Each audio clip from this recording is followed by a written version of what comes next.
We always had a passion for music, started very young, and it's always good to get the recognition after all this time.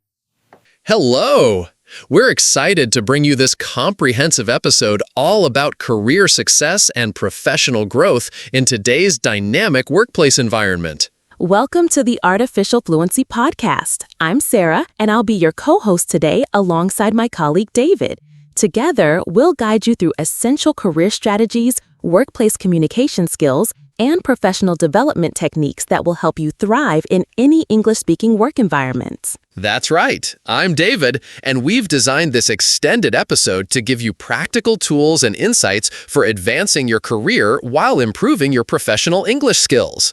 Whether you're just starting your career journey or looking to take the next big step, today's discussion will provide valuable guidance. We'll explore everything from crafting compelling resumes and acing job interviews to building professional networks and developing leadership skills. Plus, we'll share real-world examples and actionable strategies you can implement immediately in your own career. Sarah, let's start by addressing something many of our listeners are probably wondering about.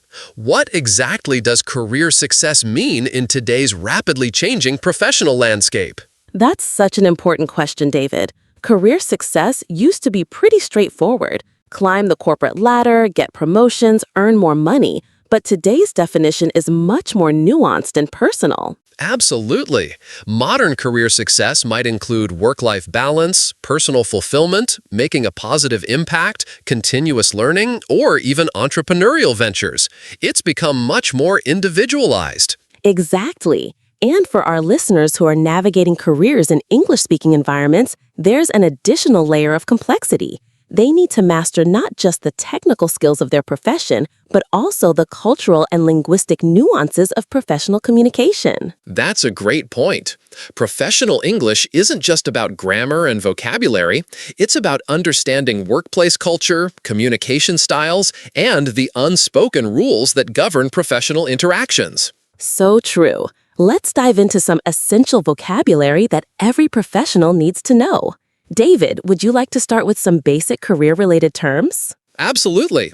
Let's begin with fundamental career vocabulary. First, we have career path.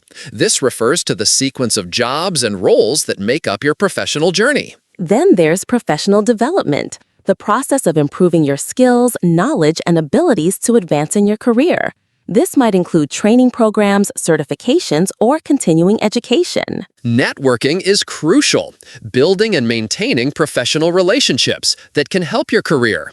It's not just about collecting business cards, it's about genuine relationship building. Don't forget skill set, the combination of technical and soft skills that make you valuable in the workplace. Your skill set is essentially your professional toolkit. Performance review, or performance evaluation, is a formal assessment of your work quality and achievements, usually conducted annually by your supervisor. And workplace culture refers to the shared values, beliefs, and practices that characterize an organization.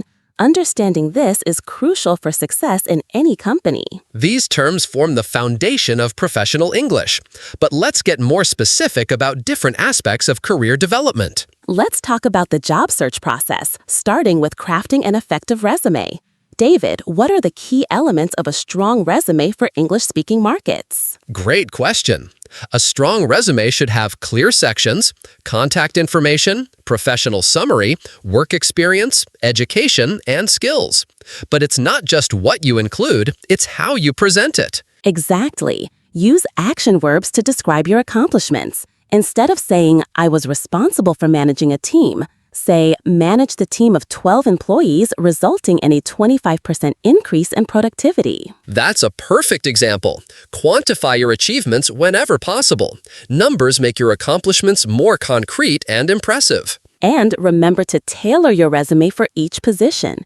This means highlighting the experience and skills most relevant to the specific job you're applying for. Here are some powerful action verbs for resumes: achieved, implemented, spearheaded, optimized, collaborated, negotiated, streamlined, and delivered. Those are excellent. Let's practice using them in context. Spearheaded a digital transformation initiative that streamlined operations and reduced costs by 30%. Perfect. Here's another. Collaborated with cross-functional teams to deliver a product launch 3 weeks ahead of schedule. I love how these examples show both action and results. That's what makes a resume stand out. Now let's move on to job interviews, probably one of the most nerve-wracking parts of the job search process. Sarah, what advice do you have for our listeners preparing for interviews in English? First and foremost, preparation is key. Research the company thoroughly. Understand their mission, values, recent news, and the specific role you're applying for. That's crucial. And practice common interview questions. That's crucial. And practice common interview questions out loud. Some classics include, tell me about yourself. Why do you want this job? And what are your strengths and weaknesses? Let me share a framework for answering behavioral questions, those that start with, tell me about a time when. Use the STAR method. Situation, task, action, result. That's brilliant. So if someone asks, tell me about a time when you solved a difficult problem, you describe the situation you faced, the task you needed to accomplish, the action you took, and the result you achieved. Exactly. Here's an example. In my previous role, situation, I needed to resolve a major client complaint that threatened a $1 million contract, task. I organized a crisis response team, personally met with the client, and implemented a new quality control process, action.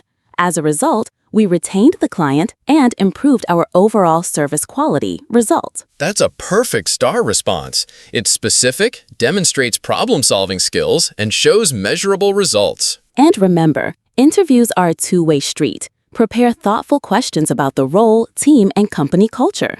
This shows genuine interest and helps you evaluate if it's the right fit. Let's role-play a brief interview scenario.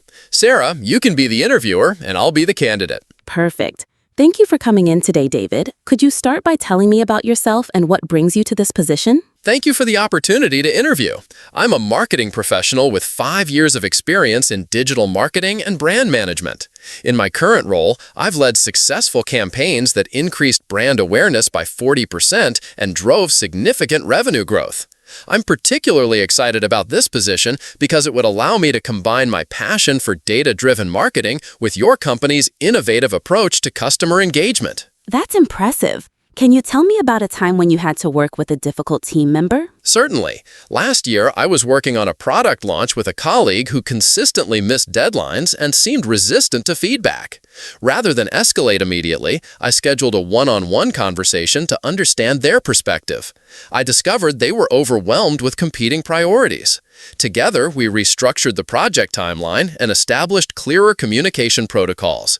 The project launched successfully, and our working relationship improved significantly. Excellent answer. You showed empathy, problem-solving skills, and the ability to turn a challenging situation into a positive outcome. That's exactly the kind of response that demonstrates both professional competence and emotional intelligence. Once you land the job, the real work begins. Let's talk about thriving in your new role and building strong professional relationships. David, what strategies help new employees succeed? First impressions matter enormously.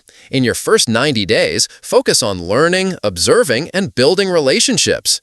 Don't try to change everything immediately. Understand how things work first. Absolutely. And be proactive about seeking feedback. Schedule regular check-ins with your supervisor to ensure you're meeting expectations and identify areas for improvement. Building relationships with colleagues is equally important.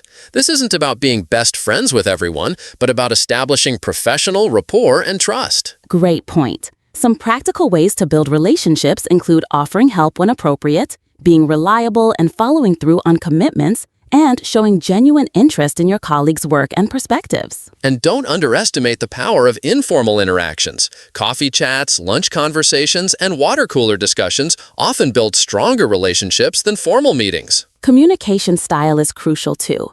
In professional environments, be clear, concise, and respectful. Email etiquette is particularly important. Use appropriate greetings and closings, be specific in your subject lines, and proofread before sending. Let's talk about email communication specifically, since it's such a major part of modern work life. What are some key principles for effective professional emails? First, your subject line should clearly indicate the email's purpose. Instead of meeting, try agenda for Friday's marketing strategy meeting or request for feedback on Q3 budget proposal. The opening should be appropriately formal but warm. Dear Mrs. Johnson for formal situations, or Hi Sarah for colleagues you know well. Keep your message organized with clear paragraphs. Start with the main point, provide necessary details, and end with a clear call to action if you need something from the recipient. And always end professionally. Best regards, kind regards, or thank you followed by your name are safe choices. Here's a quick example. Subject, request for project timeline extension. Dear Mr. Smith, I hope this email finds you well. I'm writing to request a 2-week extension for the Johnson project due to unexpected technical challenges we've encountered. I've attached a detailed progress report and revised timeline. Would you be available for a brief call this week? Thank you for your consideration. Best regards, David. That's perfect. It's clear, professional, provides context, and includes a specific request. Let's shift our focus to professional development and skill building. In today's rapidly changing workplace, continuous learning isn't just beneficial, it's essential. David, what strategies do you recommend for Let's shift our focus to professional development and skill building. In today's rapidly changing workplace, continuous learning isn't just beneficial, it's essential. David, what strategies do you recommend for ongoing professional growth? You're absolutely right. One of the most effective approaches is setting specific, measurable professional development goals. Don't just say, I want to improve my leadership skills. Set a goal like, I will complete a leadership certification course and lead 2 cross-functional projects this year. That's excellent advice. And take advantage of learning opportunities within your organization. Many companies offer training programs, mentorship opportunities, conferences, and tuition reimbursement. Industry associations and professional organizations are gold mines for development opportunities. They offer workshops, certifications, networking events, and resources for staying current with industry trends. Online learning platforms have revolutionized professional development. Websites like LinkedIn Learning, Coursera, and Udemy offer courses on everything from technical skills to soft skills like communication and project management. Don't forget about informal learning opportunities. Reading industry publications, listening to professional podcasts, following thought leaders on social media, these activities keep you informed about trends and best practices. And here's something many people overlook. Teaching others is one of the best ways to learn. Volunteer to train new employees, present at team meetings, or write articles about your expertise. Sarah, let's talk about something that's increasingly important in today's workplace: building a personal brand. What does this mean for professionals? Personal branding is essentially how you present yourself professionally, your reputation, expertise, and unique value proposition. It's what people think of when they hear your name in professional contexts. It starts with understanding your strengths and what makes you unique. What expertise do you bring? What problems do you solve particularly well? What's your professional mission or purpose? LinkedIn is probably the most important platform for professional branding. Optimize your profile with a professional photo, compelling headline, detailed summary, and regular content sharing. Content creation is powerful for building your brand. Write articles about industry trends, share insights from your experience, comment thoughtfully on others' posts, and engage in professional discussions. Speaking at conferences, participating in panels, or presenting webinars are excellent ways to establish thought leadership in your field. And remember, personal branding isn't about self-promotion.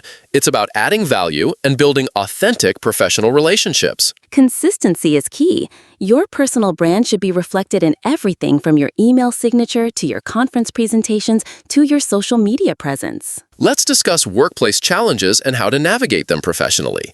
Every career has obstacles. How we handle them often determines our success. Sarah, what are some common workplace challenges? One major challenge is dealing with difficult colleagues or supervisors. This might include micromanagers, colleagues who don't pull their weight, or people with communication styles that clash with yours. The key is staying professional and focusing on solutions rather than problems. Document important interactions, communicate clearly about expectations, and seek to understand others' perspectives. Another common challenge is managing workload and avoiding burnout. With increasing demands and digital connectivity, it's easy to become overwhelmed. Setting boundaries is crucial. This means learning to say no to non-essential requests, prioritizing tasks effectively, and communicating honestly about capacity and deadlines. time management skills are essential. Techniques like the Eisenhower matrix, categorizing tasks by urgency and importance, can help you focus on what really matters. The Eisenhower matrix has 4 quadrants: urgent and important, do first; important but not urgent, schedule; urgent but not important, delegate; and neither urgent nor important, eliminate. Conflict resolution is another vital skill. Workplace disagreements are inevitable, but they can be handled constructively through active listening, finding common ground, and focusing on shared goals. Let's talk about career advancement strategies. How can professionals position themselves for promotions and new opportunities? First, understand your organization's promotion criteria and career paths. Have explicit conversations with your supervisor about what advancement looks like in your role. Exceed expectations in your current role while gradually taking on additional responsibilities. Volunteer for challenging projects, especially those that give you visibility with senior leadership. Develop both technical and soft skills. Technical skills get you hired, but soft skills like communication, leadership, and emotional intelligence often determine who gets promoted. Build relationships across the organization, not just within your immediate team. Understanding how different departments work and having allies throughout the company is invaluable. Seek out mentors and sponsors. A mentor provides guidance and advice, while a sponsor actively advocates for your advancement within the organization. Document your achievements regularly. Keep a brag file of your accomplishments, positive feedback, and successful projects. This makes performance reviews and promotion discussions much easier. And don't wait for opportunities to come to you, create them. Propose new initiatives, identify problems you can solve, and position yourself as someone who adds value beyond your basic job description. Networking deserves special attention because it's so crucial for career success.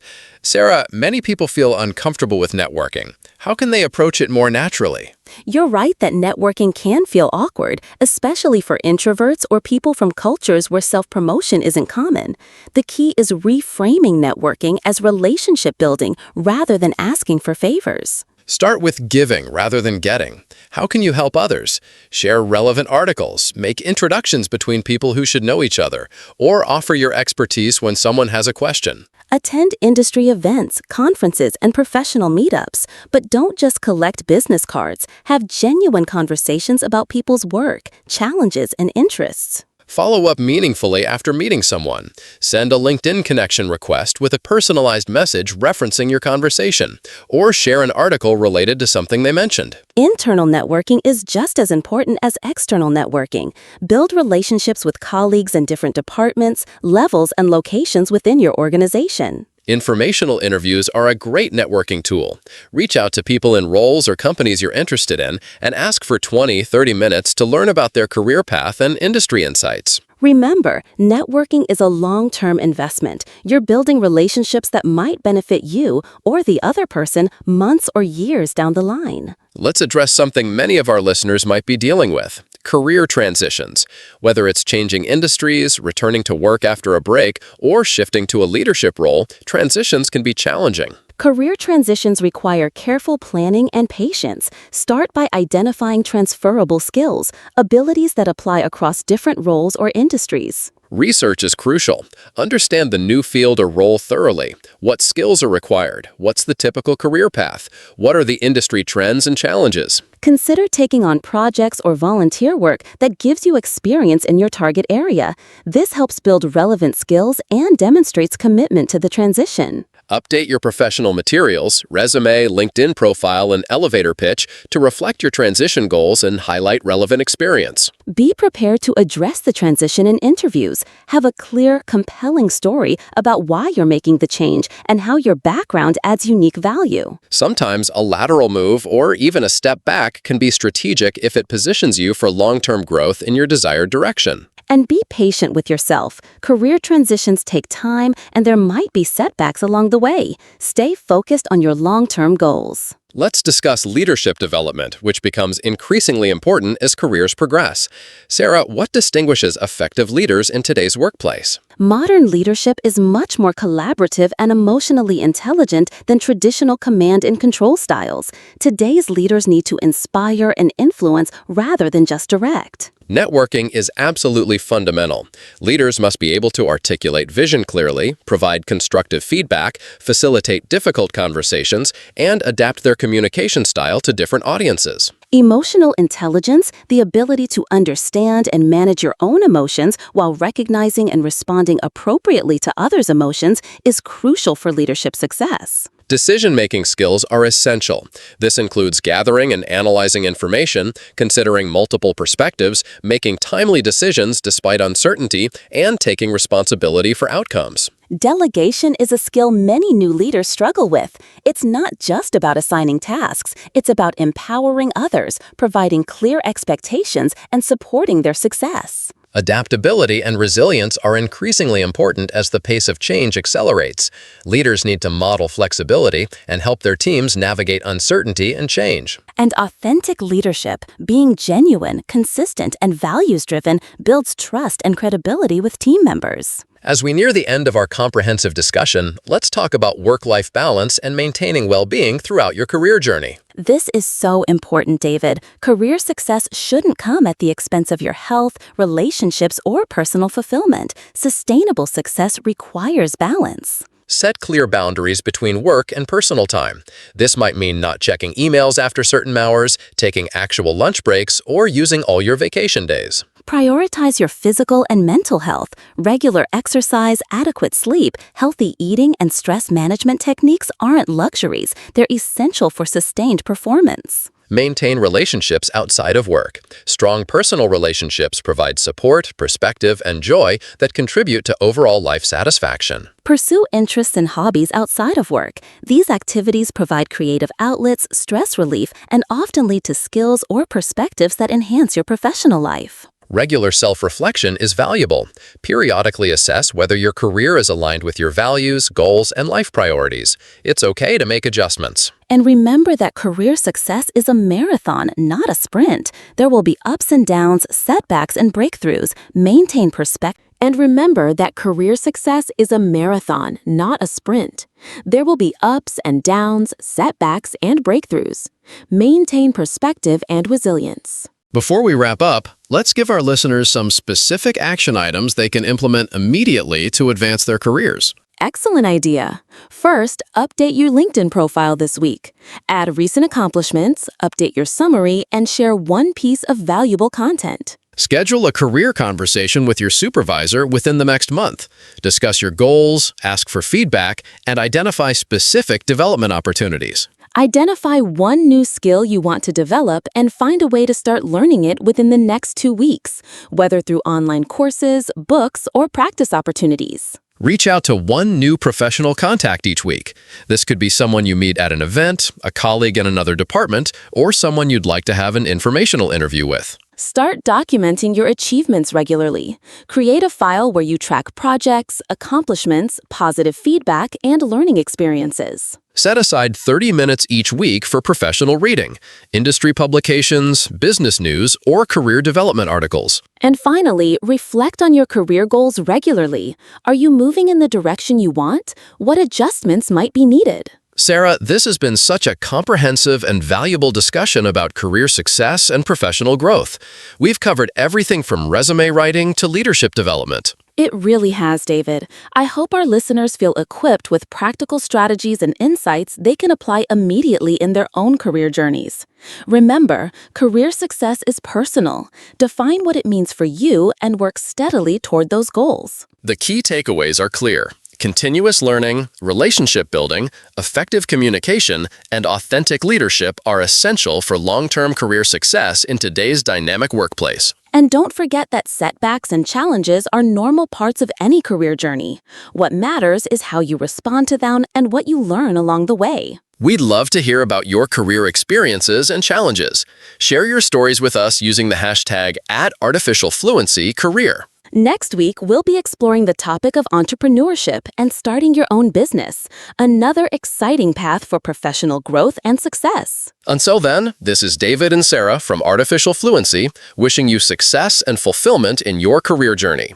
Keep learning, keep growing, and keep pursuing your professional dreams. Welcome to the Artificial Fluency Podcast, where we delve into the most sophisticated dimensions of human thought and expression. I'm Dr. Alexandra Hartwell, and today we embark upon an intellectual odyssey through the labyrinthine corridors of language philosophy and consciousness studies. And I'm Professor Marcus Thornfield. We're thrilled to guide you through this comprehensive exploration of how language shapes consciousness, how consciousness manifests through language, and the profound implications these relationships hold for our understanding of human cognition, artificial intelligence, and the very nature of reality itself. Today's extended examination will traverse centuries of philosophical inquiry, from ancient Greek contemplations on the relationship between word and world to contemporary debates surrounding machine consciousness and the hard problem of subjective experience. Indeed, we shall investigate whether language merely reflects pre-existing thoughts or actively constructs the very architecture of consciousness, examining how different linguistic frameworks might generate fundamentally distinct experiential realities. To establish our philosophical foundation, we must first grapple with the fundamental question that has perplexed thinkers for millennia. What precisely is the relationship between language and thought? This deceptively simple inquiry has spawned numerous theoretical frameworks, each with profound implications for how we understand human consciousness. The classical position, perhaps most eloquently articulated by Aristotle in his treatise De Interpretation, posits that language functions as a transparent medium for expressing pre-existing mental concepts. According to this view, thoughts exist independently of their linguistic expression, with words serving merely as conventional symbols that allow us to communicate our interior mental states to others. However, this seemingly intuitive perspective faces significant challenges when we examine the intricate ways in which linguistic structures appear to influence cognitive processes.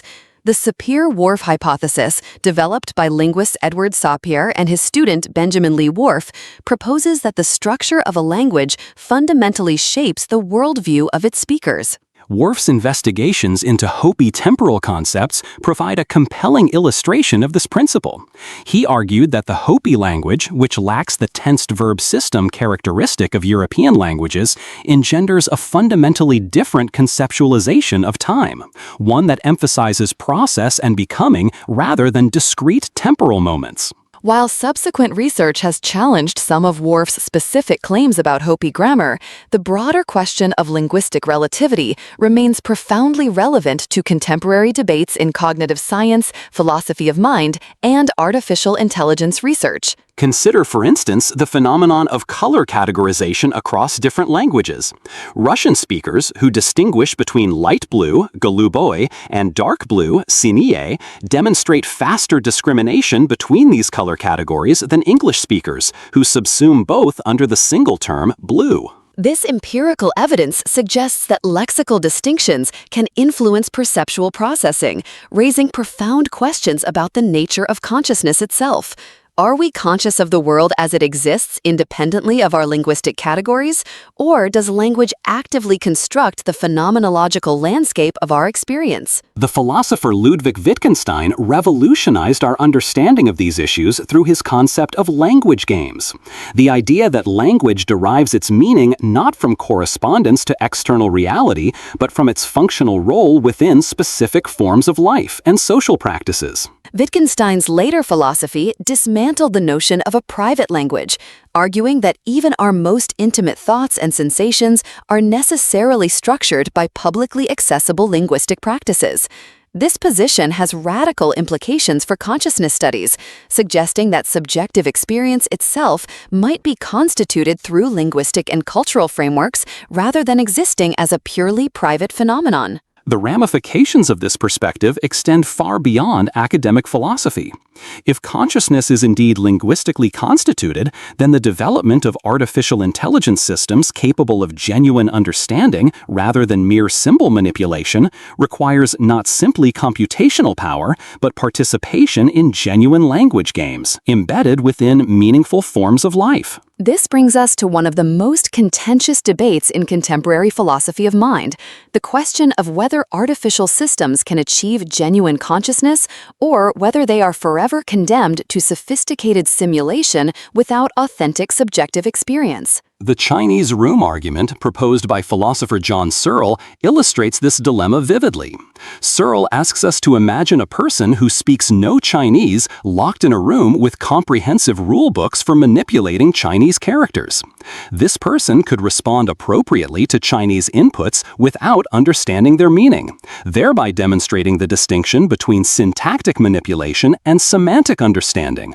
However, critics of Searle's argument point out that consciousness might be an emergent property of complex information processing systems, arising from the intricate interplay of computational processes rather than requiring some ineffable non-physical substance. The philosopher Daniel Dennett advocates for this eliminative materialist position, arguing that consciousness is not a unified phenomenon, but rather a collection of information processing capabilities that create the illusion of a unified experiencing subject. From this perspective, the hard problem of consciousness, the question of why there is subjective experience at all, dissolves upon closer analysis. What we take to be the mysterious qualities of conscious experience are, according to Dennett, simply the result of our cognitive architecture representing information in particular ways. Yet this deflationary approach to consciousness faces its own challenges. The philosopher David Chalmers maintains that even if we can explain all the functional aspects of consciousness, attention, memory, behavioral responsiveness, we still face the explanatory gap regarding why these processes should be accompanied by subjective experience at all. This debate has profound implications for how we understand the relationship between language and consciousness. If consciousness is merely functional, then sophisticated AI systems that manipulate linguistic symbols according to complex rules might indeed achieve genuine understanding. If consciousness involves irreducible subjective experience, then artificial systems might remain forever locked outside the realm of genuine comprehension. The emergence of large language models has added new dimensions to these philosophical debates. These systems demonstrate remarkable capabilities in generating coherent, contextually appropriate text across diverse domains, raising questions about whether they exhibit genuine understanding or merely sophisticated pattern matching. The phenomenon of emergent abilities in large language models presents a particularly intriguing case study. These systems appear to develop capabilities that were not explicitly programmed, such as mathematical reasoning, creative writing, and even rudimentary forms of self-reflection. Some researchers argue that these emergent capabilities suggest genuine understanding, while others maintain that they represent sophisticated forms of statistical pattern recognition that lack true comprehension. The difficulty lies in developing clear criteria for distinguishing between genuine understanding and sophisticated simulation. This challenge mirrors classical philosophical problems regarding other minds. How can we determine whether another person truly experiences consciousness or merely exhibits behavioral indicators of conscious experience? The private nature of subjective experience makes direct verification impossible. The philosopher Thomas Nagel famously illustrated this challenge with his essay, "What Is It Like to Be a Bat?" Nagel argued that the subjective character of bat experience, their echolocation-based perception of the world, remains fundamentally inaccessible to human understanding, regardless of how much we learn about the neurophysiology of bat navigation. This insight has profound implications for artificial intelligence. Even if we develop AI systems that exhibit all the external characteristics of consciousness, self-reflection, emotional responses, creative problem-solving, we might remain unable to determine whether these systems experience genuine subjective states or merely simulate conscious behavior. The question becomes even more complex when we consider the role of embodiment in consciousness. The philosopher Maurice Merleau-Ponty argued that consciousness is fundamentally embodied, emerging from our physical interaction with the world rather than existing as a purely abstract phenomenon. This phenomenological tradition emphasizes the pre-reflective dimensions of conscious experience, the ways in which our bodily engagement with the world shapes our understanding before explicit conceptual thought begins. From this perspective, genuine artificial consciousness might require not just sophisticated language processing, but authentic embodied interaction with physical environments. The implications for language are significant. If consciousness is embodied, then linguistic meaning might derive not from abstract symbolic relationships, but from embodied metaphorical mappings that ground abstract concepts in concrete physical experience. The cognitive linguists George Lakoff and Mark Johnson have developed this insight into a comprehensive theory of embodied cognition. They argue that our conceptual system is fundamentally structured by metaphorical mappings from bodily experience to abstract domains. For instance, our understanding of time as flowing or arguments as war reflect underlying metaphorical structures that map spatial and physical relationships onto more abstract conceptual domains. These mappings are not merely linguistic, but constitute the fundamental architecture of human thought. This embodied approach to meaning has revolutionary implications for artificial intelligence. Rather than treating language as abstract symbol manipulation, AI systems might need to develop through embodied interaction with environments, gradually constructing meaning through sensory-motor experience. Recent developments in robotics and AI research have begun exploring these possibilities. Developmental robotics attempts to create AI systems that learn through embodied interaction, potentially developing more robust forms of understanding than traditional symbolic approaches. However, the relationship between embodiment and consciousness remains contentious.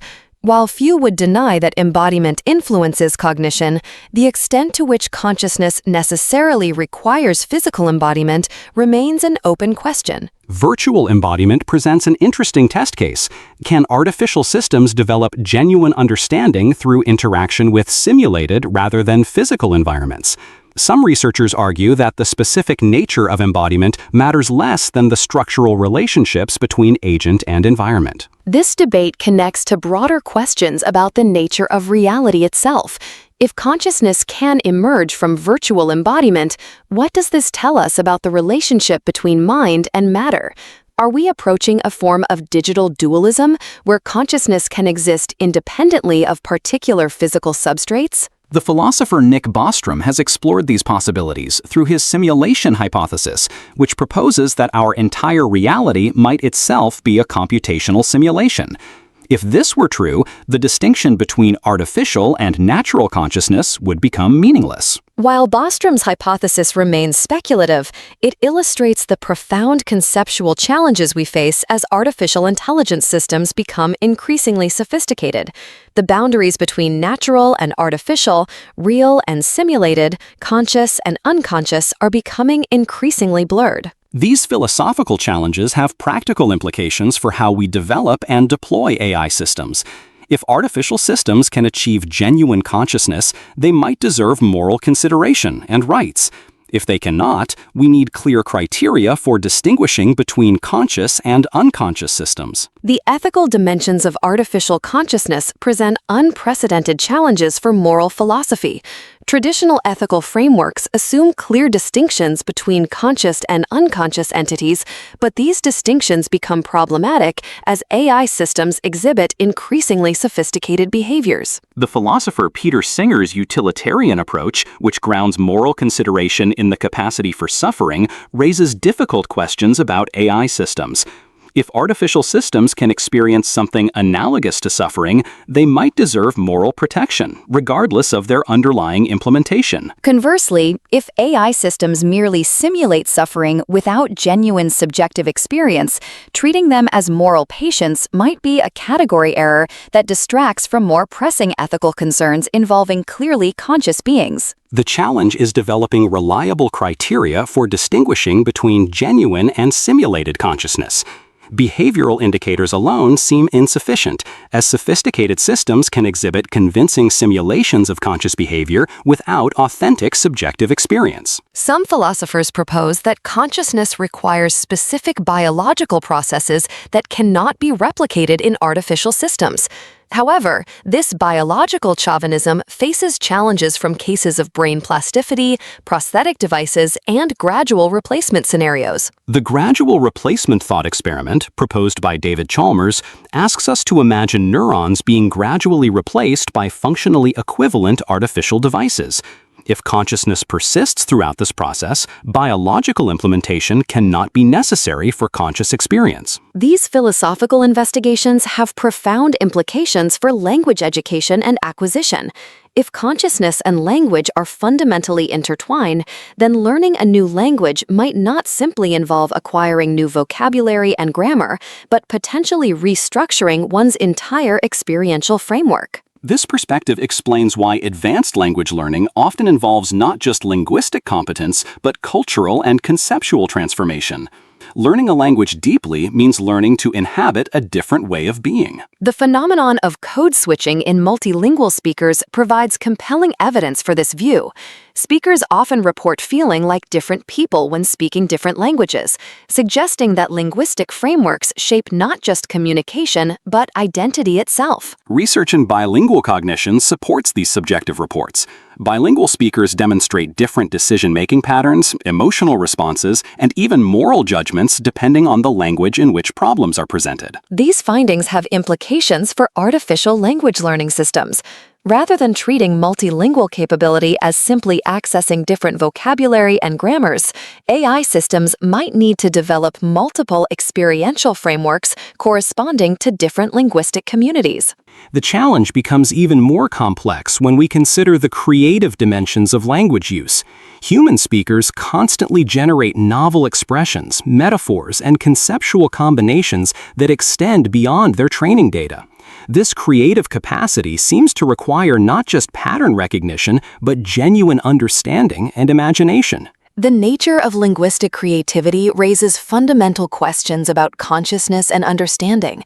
When humans create novel metaphors or engage in wordplay, are they merely recombining existing elements according to statistical patterns, or does genuine creativity require conscious insight and intentionality? The poet and philosopher Samuel Taylor Coleridge distinguished between fancy and imagination, fancy being the mere recombination of existing elements, while imagination involves the creative synthesis of disparate elements into genuinely novel wholes. From this perspective, genuine linguistic creativity requires not just computational sophistication, but authentic understanding and intentional meaning-making.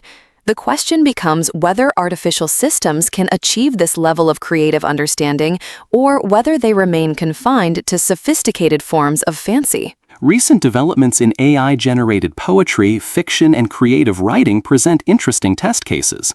While these systems can produce aesthetically pleasing and emotionally moving texts, questions remain about whether they understand their creations or merely generate plausible combinations of linguistic elements. The Turing test, proposed by Alan Turing in 1950, attempted to address these questions by focusing on behavioral capabilities rather than internal states. If a system can engage in conversation indistinguishable from a human, Turing argued, we should consider it intelligent regardless of its internal implementation. However, critics argue that the Turing test sets the bar too low, focusing on deception rather than genuine understanding. The philosopher John Haugeland proposed that true AI should not merely fool humans, but should genuinely participate in human practices and forms of life. This participatory criterion raises interesting questions about the social dimensions of consciousness and language. Rather than treating consciousness as a private, internal phenomenon, we might need to understand it as fundamentally intersubjective, emerging through social interaction and cultural participation. The philosopher George Herbert Mead developed this social conception of consciousness, arguing that self-awareness emerges through taking the perspective of others in social interaction. From this view, consciousness is not a pre-given feature of individuals, but a social achievement. This social conception has implications for AI consciousness. Rather than seeking to create conscious systems in isolation, we might need to focus on developing AI systems that can genuinely participate in social practices and cultural traditions. The challenge is that authentic social participation seems to require not just sophisticated behavioral capabilities, but genuine understanding of social meanings, values, and purposes. This understanding appears to require subjective experience rather than mere information processing. Yet the social nature of consciousness also offers hope for AI development. If consciousness emerges through social interaction, then AI systems that genuinely participate in human communities might develop authentic conscious experience through that participation. This possibility raises profound questions about the future of human-AI interaction.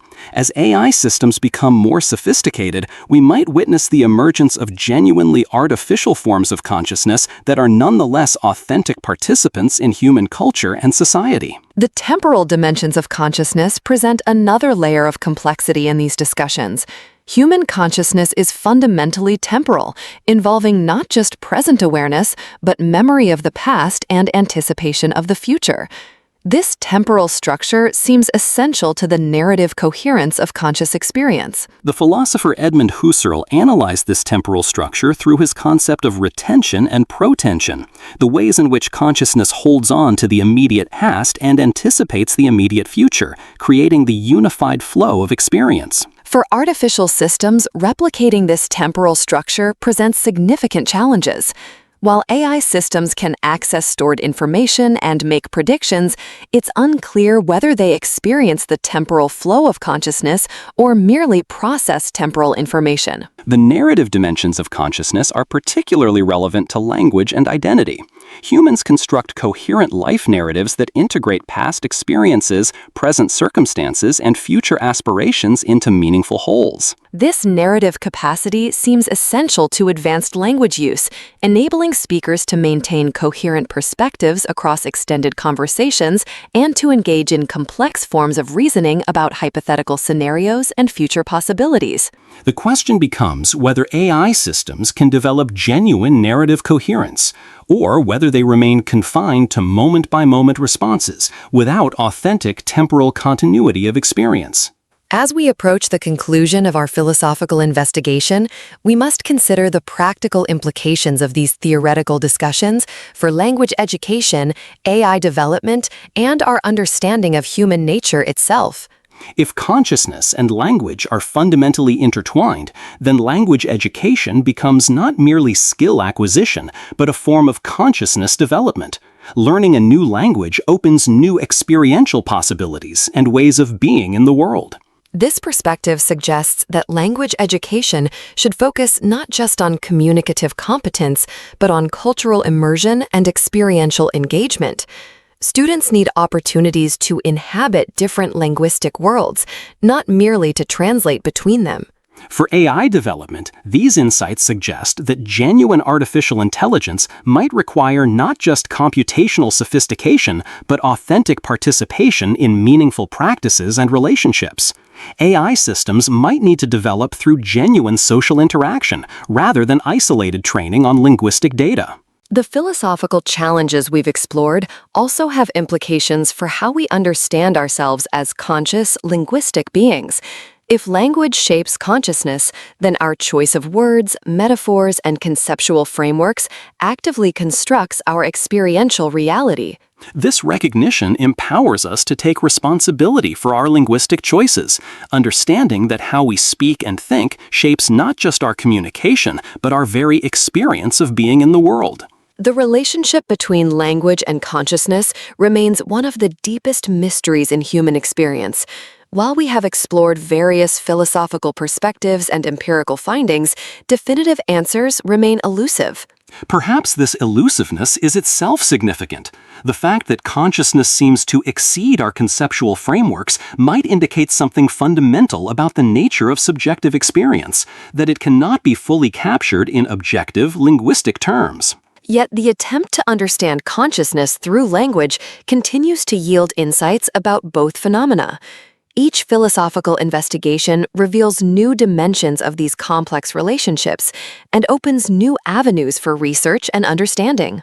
As artificial intelligence systems become increasingly sophisticated in their linguistic capabilities, these philosophical questions become more than academic concerns. They become practical challenges that will shape the future of human-AI interaction and our understanding of consciousness itself. The emergence of genuinely artificial consciousness would represent a watershed moment in human history, forcing us to reconsider fundamental assumptions about the nature of mind, meaning, and reality itself. Whether such emergence is possible remains an open question, but the philosophical framework we've explored today provides conceptual tools for approaching these challenges thoughtfully and rigorously. Our journey through the philosophy of language and consciousness has taken us from ancient Greek inquiries through contemporary debates about artificial intelligence. We've examined how linguistic structures might shape conscious experience, how consciousness manifests through language, and what these relationships mean for our understanding of human and artificial minds. The questions we've explored have no easy answers, but engaging with them seriously enriches our appreciation of the remarkable phenomenon of conscious, linguistic beings navigating meaning in an intricate world. We hope today's discussion has provided you with conceptual frameworks for thinking about these profound issues while advancing your sophisticated engagement with English philosophical discourse. Thank you for joining us on this intellectual odyssey.